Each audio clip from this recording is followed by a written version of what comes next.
Okay, step number 5 is your top waistband. So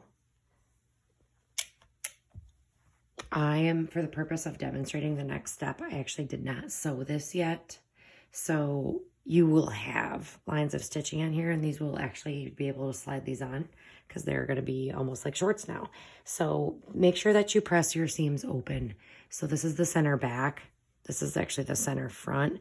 So again, make sure you go to the iron and you want to press these seams open. This is going to be your top waistband. So if these aren't pressed open, once we feed elastic in here, the elastic could get stuck. We don't want that to happen. So we are keeping the pants inside out at this point. What you're going to do, the directions state to fold the top down 1.5 inches. So again, make sure that this is pressed open. You're going to have, this will be sewn together. So you'll have a seam here as well. So it should be pressed open. So it's going to look just like this. Here on the side, and on the in the center front of the pants. The reason I know this is the back of my pants is because the notches that I had you guys cut outward, there should be 3 of them. So if there's 3, then you're on the back side. The front side is only going to be 1 or 2 notches right here. So you can you can see whether you're on the front or the back. So I would like you to have the back facing you, because this is going to be where we leave the opening for the elastic. So again, make sure these seams are pressed open at the sides as well. And then you're going to take your pants, the top of the pants, and you're going to fold it down 1.5 inches. We are going to use, I believe it's 1 inch elastic. So this casing, it's really important that you make sure that you measure this. Otherwise, when we go to feed the elastic through here, if it's not 1 inch, then your elastic is not going to fit. So if you're worried about that, you can fold this down 2 inches if you are concerned about just your ability to sew straight. So instead of 1.5, you can adjust that to 2 inches. And that shouldn't make too big of a difference in terms of like where your waistband is going to be. So the directions say fold it down 1.5 or 2 inches. Take a ruler, a seam gauge, tape measure, whichever tool you want to use to measure, and measure 2 inches. Again, make sure that these seams are flat so it doesn't bunch up. And then I'm actually going to put 2 pins down into the waistband, just like this. This is going to be where we leave an opening because we're going to need to put elastic in here.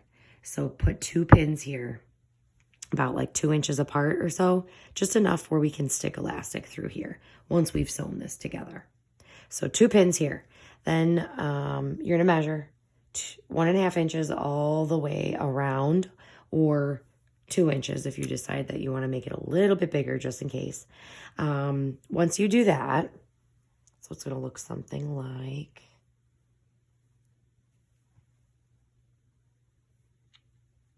this. You can head over to the irons if you'd like to press this down or put some pins in here. This is very similar to what we did on the top of your tote bag. We can still see this cut edge here.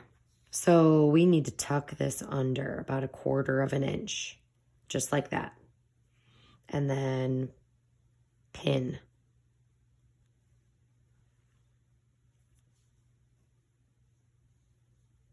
You could also press and pin as well. So you can always iron every step of the way, which would be recommended.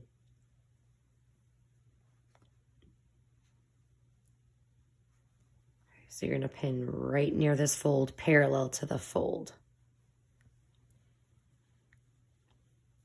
If you would like to, just like we did on the tote bag, you can actually fold this down 1/4 inch first, press it with the iron, and then fold it down either 1.5 inches or 2 inches.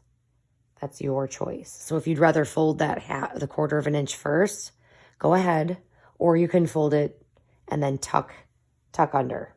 So that's your choice. It's the same step. It's just it's 2 different ways to execute the task.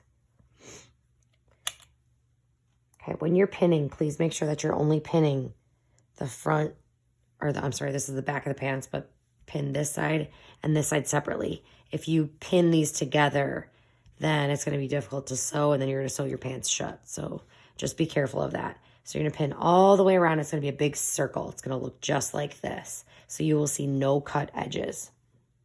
Once you've pinned this all the way around, you will put this in the sewing machine. You want the extra fabric to be on the left-hand side, okay, because we have more space. And then you're going to start at the bottom pin, and you are going to sew as close as you can to this fold, removing the pins as you sew around. Backstitch when you start, and you're going to sew as close as you can to this fold. Because again, if we have to put elastic in here and it has to fit. So if you start sewing into your waistband, your elastic will have to take the stitches out. So right at this fold, that's why I said if you want to fold this 2 inches over, might be a good idea. So you're sew all the way around. You're just going to turn this. It's going to be one big circle. Turn it, go over the side seams. These are going to be pressed. You know, those will be pressed open inside this casing. I don't have it all the way pinned, but you're just going to go around, and this is just going to continue to rotate in a big circle. You're going to go all the way around until you get to where you began, and that's why I had you put 2 pins here. So when you get to this point,